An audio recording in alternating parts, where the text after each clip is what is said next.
seja, e partindo do princípio que há aí alguns pontos de contacto entre o que vocês estão a dizer, e que há, porque o desemprego na Europa é bastante superior ao que é nos Estados Unidos, em termos percentuais, o que é normal por causa dessa relação mais rígida que existe por cá.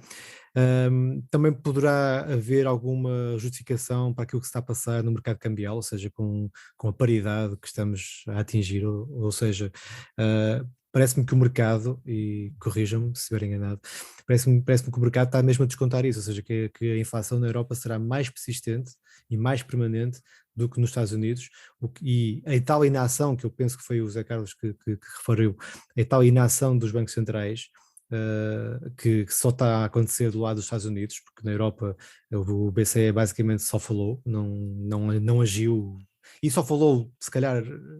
Isso é um tema interessante, podemos falar. Sim, podemos falar. Eu penso que poderá ser por aí a explicação que os investidores estão a ler, digamos, e ao fazer com que a paridade, que neste caso a taxa cambial entre o euro e o dólar seja de 1, e que o dólar esteja tão mais forte. Portanto, neste momento nós estamos a importar mais inflação, não é? Porque a questão energética, a questão do euro também desvalorizar leva-nos a isso. Portanto, poderemos ter um caminho muito mais difícil em termos económicos no futuro para a Europa do que para os Estados Unidos? Não, nós temos uma perda de termos de troca, não é? Agora, se a transformamos em inflação é outra coisa, não é? Pois, porque o facto, enfim... Sim. E fazendo um bocadinho de história, quando o euro começou, estava abaixo do dólar. Sim. Depois foi a 1,60. Na altura de 2007, 2008. 2008, na altura em que a Reserva Federal estava com aquela política de quantitative easing. E com o petróleo lá em cima também. Pois, sim, mas nem vamos só, digamos, só ficar na parte cambial.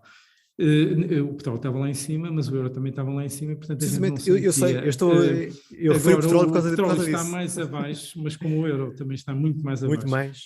Já para não falar dos impostos e nas taxas de carbono e outras coisas do género. Portanto, no bolso das pessoas sente-se muito mais. Está onde está. E depois, desde essa altura, as pessoas perceberam que, de facto, portanto, a política monetária na Europa é muito mais expansionista. Portanto, as taxas de reais, pelo que depende, e as taxas nominais, pela quantidade de endividamento que há um conjunto de Estados que tentam integrar portanto, o euro já tem, a situação é muito complicada. E não sei se repararam, e isto é importante, é muito importante porque nos dá pistas super importantes relativamente até onde o BCE quer ou não quer subir as taxas. Pois. Reparem que no dia 14 houve uma reunião de emergência com esta história da fragmentação do euro. Dia 14 de junho. Para a frente, dia 14 de junho, por causa dos níveis a que se tinham atingido no dia 13, não é? E os níveis que se tinham atingido no dia 13 eram uma coisa tão simples como a Alemanha... 4%, a Alemanha tinha ias falar da Alemanha, sim. A Alemanha tinha 1,8% e, digamos, depois a Itália tinha 4,2% por conta de um spread.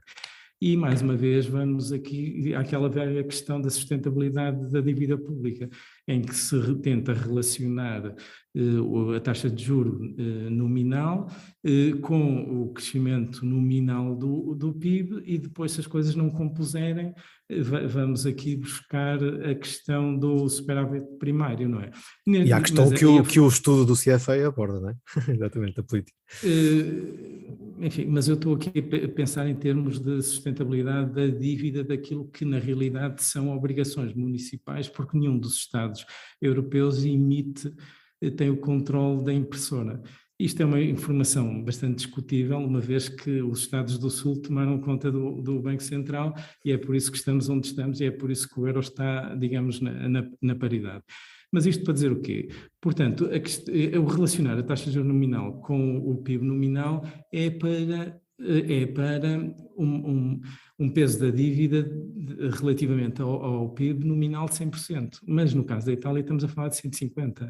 Ou seja, se o custo nominal, se o custo da dívida italiana fosse à volta dos 4% e a Itália andou a emitir dívida há 10 anos em 2020 e 2021 abaixo de 1%, só para, digamos, colocar em contextualizar. Só para contextualizar, nós teríamos perante uma situação em que de repente o custo, digamos, vamos supor que aquilo mais tarde ou mais cedo, por conta dos sucessivos refinanciamentos, digamos, se transmite a toda, digamos, o estoque de dívida, que demoram alguns anos a fazer, e por isso é que eu estou muito tranquilo relativamente a Portugal, já agora que me fazem essa pergunta. Não me fizeram, mas eu antecipo-me. Já falamos, já há bocado. Ok. E, portanto, estaríamos a falar de 4% vezes 1,5%, que é 150% do PIB, estamos a falar de 6% de juros, 6% Sim. do PIB em termos de juros, para um Estado que provavelmente, portanto, extrai dos seus cidadãos, vamos supor, 40% ou 45%, estamos a falar para aí de 12% a 15% das receitas fiscais. Sim. Que é brutal. Digamos, que é brutal, que é o péssimo resultado de andar a viver muitos anos acima das suas capacidades. E chama-se isso, portanto, austeridade, não é? Que vem aí.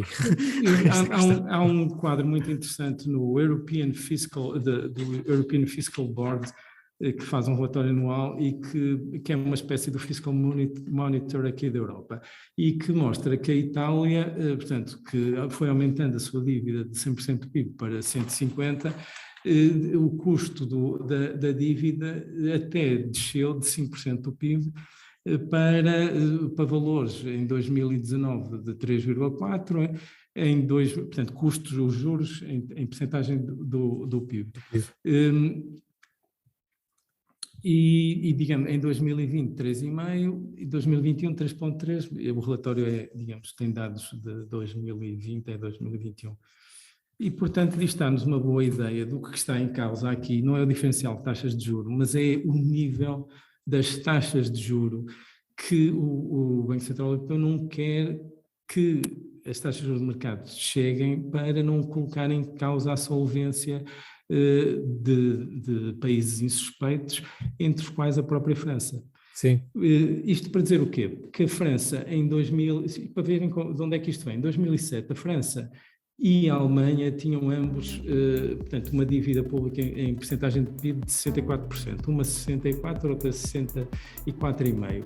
E hoje, ou nos idos de 2020, a França tinha 115%, não é? Portanto, é também o ano enfim, é o ano mais ou menos do início da crise da pandemia, e a Alemanha, que no ano anterior tinha 60%, tinha quase 70%, não é?